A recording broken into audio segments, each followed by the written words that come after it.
ঠিক টাকা গুনছে, যাই এই ফাঁকে ফেসিয়ালের টাকাটা হাতিয়ে নি। আচ্ছা, কি ব্যাপার? আচ্ছা, এই দেখছিলাম, হিসাব করছিলাম, টাকা পয়সা লাগবে তো, এখন খরচা খরচার ব্যাপার আছে। কি ব্যাপার বলছি বলো যে না। আমাকে 500 টাকা দাও না। কিসের জন্য আমার পাশে? দাও না, দরকার আছে। আরে যাচ্ছি তো, ভাবলাম ফেসিয়ালটা একবার করেই আসবো। বাজারে গিয়ে ফেসিয়াল করবে কেন? বাড়িতে জায়গা নেই?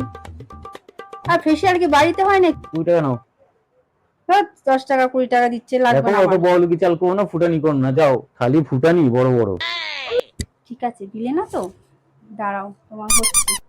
হুম, বলে আমি এতগুলো বাজার করলাম আর তুমি এগুলো কি দিয়েছো? হ্যাঁ, তোমাকে বললাম না একটু পনির পনির করতে, এ দিয়ে ভাল লাগে? যা দিয়েছি খেয়ে নাও, অত ফুটানি করতে হবে না। পনির আমি 500 টাকা দিয়ে বিক্রি করে এসেছি, বুঝেছো? পনির এখন যেটা দিয়েছি সেই দিয়ে খেয়ে নাও। হ্যাঁ,